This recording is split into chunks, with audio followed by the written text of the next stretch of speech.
Hello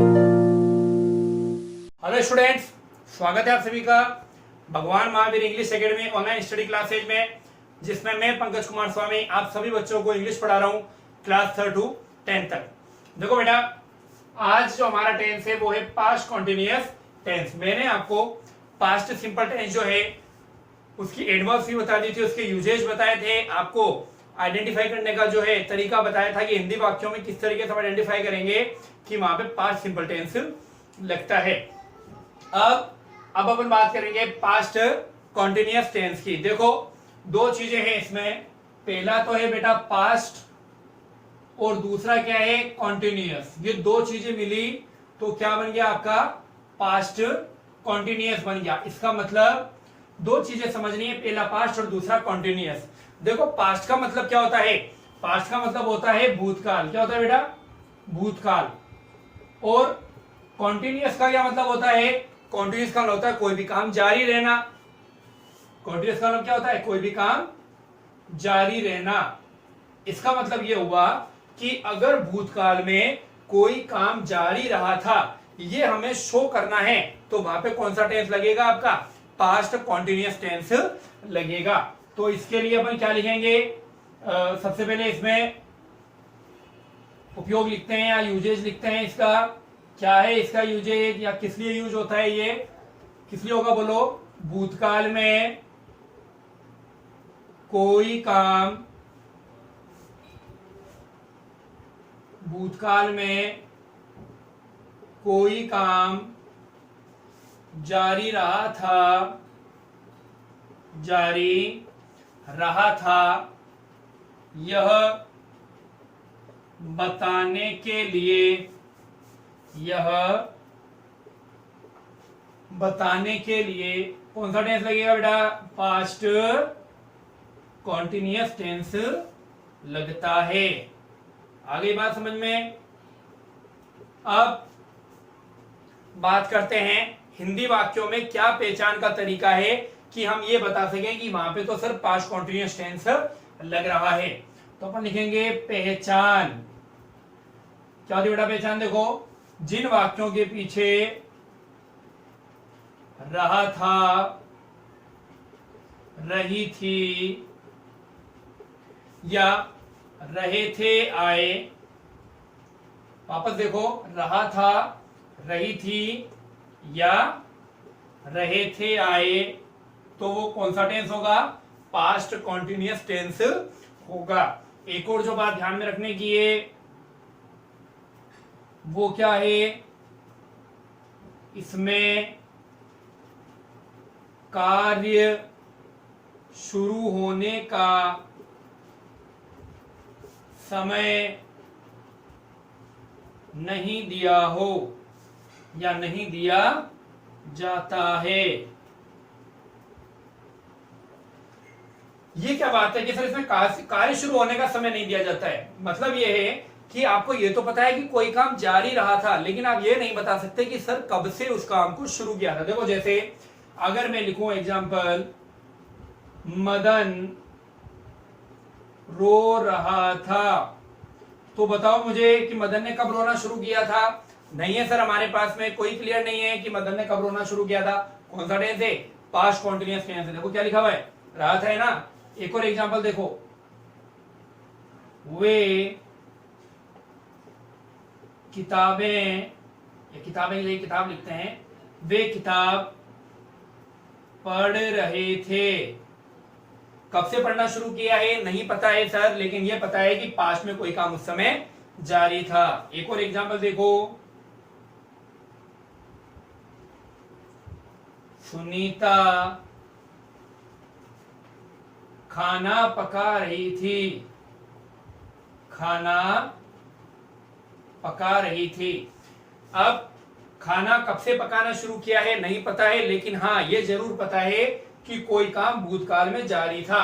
तो जिन वाक्यों के पीछे रहा था, रही थी या रहे थे आता है, तो हम बोलेंगे कि सर वो कौन सा टेंस है, पास्ट कॉन्टिन्यूअस टेंस है। क्लियर हुआ सभी के। अब आगे बढ़े, चलिए मिटा रहा हूं मैं, जिन्हें नहीं लिखा है लिख लो पहुंच करके एक बार।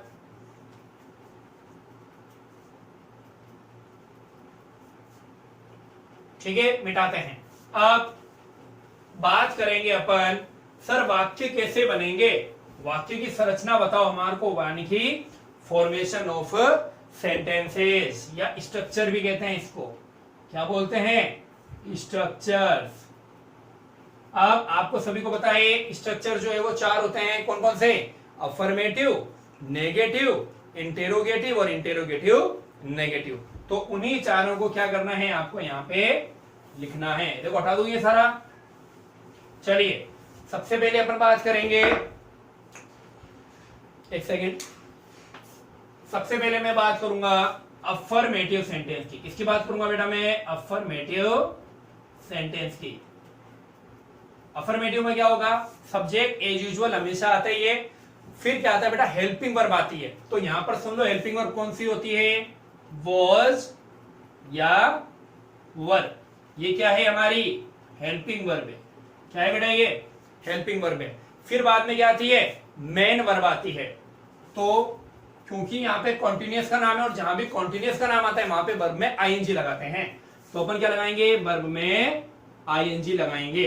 तो क्या होगा, देखो सब्जेक्ट, हेल्पिंग वर्ब, ये हो गई हमारी मेन वर्ब। अब क्या आ जाएगा, ऑब्जेक्ट, और उसके बाद में अगर कोई एक्स्ट्रा पार्ट है तो वो आ जाएगा। आगे बात समझ में, अफर्मेटिव में कोई दिक्कत नहीं है। एक सेंटेंस देख लेते हैं, जैसे इसका क्या लिखे हैं, जैसे ही वॉज क्राइंग, या फिर दे वर डांसिंग। अब देखो बेटा, ही जो है वो हमारा सिंगुलर है, तो क्या लगाया मैंने, वॉच, और क्राई के पीछे क्या लगा दिया, आईएनजी। हिंदी में अगर कहेंगे तो क्या होता है इसका मतलब, वह रो रहा था। दे वर डांसिंग, दे जो है वो प्लूरल है, इसका मतलब वर जो है वो किसके साथ में आता है, प्लूरल के साथ में आता है। तो क्या लगाएंगे हम, वर डांसिंग। तो बन गया दे वर डांसिंग। वे क्या कर रहे थे, नाच रहे थे। क्लियर हुआ, ठीक है। सिंगुलर के साथ में वॉज, प्लूरल के साथ में वर, ठीक है। चलिए अब देखते हैं नेगेटिव। अब देखो बेटा, नेगेटिव में क्या होता है, सबसे पहले सर सब्जेक्ट आता है, सब्जेक्ट आ गया, फिर हेल्पिंग वर्ब आती है, ये वोजवर आ गया। अच्छा अब क्या आएगा, हेल्पिंग वर्ब के जस्ट बाद में नोट लगाते हैं। क्या लगाते हैं, नोट। तो ये मैंने नोट लगा दिया। फिर मेन वर्ब में वापस से वही वर्ब में आईएनजी लगा दो, और लास्ट में एक्स्ट्रा पार्ट आ जाएगा ऑब्जेक्ट के बाद में। कोई दिक्कत नहीं है ना।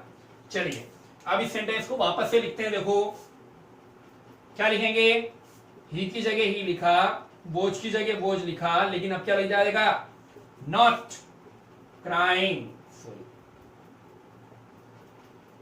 He was not crying. और सेकेंड नंबर पे क्या होगा, देखो दे वर नॉट डांसिंग। अब ये नेगेटिव हो गया, यानी कि भूतकाल में कोई काम उस समय जारी नहीं रहा था, ये बता रहे। जैसे ही वॉज नॉट क्राइंग, वह नहीं रो रहा था। वे दे वर नॉट डांसिंग, वे नहीं नाच रहे थे। क्लियर हुआ। चलो अभी मिटा दूं, अफर्मेटिव मिटा दूं। चलिए अब अपन बात करेंगे इंटेरोगेटिव की। किसकी बात करेंगे अपन, इंटेरोगेटिव। तो इंटेरोगेटिव में क्या होता है सर, हेल्पिंग वर्ब से शुरुआत होती है। किससे होती है, हेल्पिंग वर्ब से शुरुआत होती है। करते हैं, देखो ये हेल्पिंग वर्ब, तो हेल्पिंग वर्ब लिख देते हैं अपन, वॉज या वर, कोई दिक्कत। फिर सब्जेक्ट आता है, ये हमारा सब्जेक्ट आ गया। फिर बोलो क्या आएगा, मेन वर्ब आएगी। तो मेन वर्ब क्या है हमारी, वर्ब में आईएनजी लगाना है। फिर क्या आएगा, ऑब्जेक्ट आएगा, ये ऑब्जेक्ट आ गया, और लास्ट में जाकर क्या आ जाएगा, क्वेश्चन मार्क आएगा। सर क्या आएगा, क्वेश्चन मार्क, है ना। तो अब देखो एग्जांपल देखते हैं, जैसे तो वॉज ही क्राइंग। एक और एग्जांपल देखो, वर दे डांसिंग। क्लियर हुआ। हेल्पिंग वर्ब लगाई सबसे पहले, सब्जेक्ट लगाया, सब्जेक्ट के बाद में आईएनजी। मान लो ऑब्जेक्ट नहीं है, एक ऑब्जेक्ट वाला भी कर लेते हैं तो आप बोलोगे सर ऑब्जेक्ट तो आ ही नहीं रहा है। एक ऑब्जेक्ट वाला करते हैं, देखो was she cooking dinner, was she cooking dinner for the guest. बस मैंने सारी चीजें दे दी, देख लो। हेल्पिंग वर्ब भी दे दी मैंने आपको सब्जेक्ट भी दे दिया, मैंने आपको मेन वर्ब भी दे दिया, मैंने आपको ऑब्जेक्ट भी दे दिया और मैंने आपको एक्स्ट्रा पार्ट भी दे दिया। सारा आ गया इसके अंदर, है ना। क्या बना? Was she cooking dinner for the guest, क्या वह मेहमानों के लिए खाना बना रही थी। ठीक है बेटा, तो ये हो गया इंटेरोगेटिव। अब अपन बनाएंगे इंटेरोगेटिव नेगेटिव।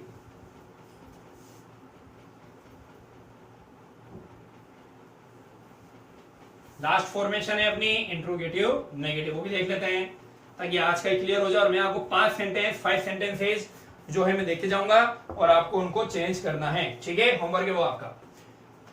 लिखते हैं इंटेरोगेटिव नेगेटिव, इंटेरोगेटिव और नेगेटिव, यानी कि ये इंटेरोगेटिव भी होगा और साथ साथ में क्या होगा? नेगेटिव भी होगा। चलिए देखते हैं।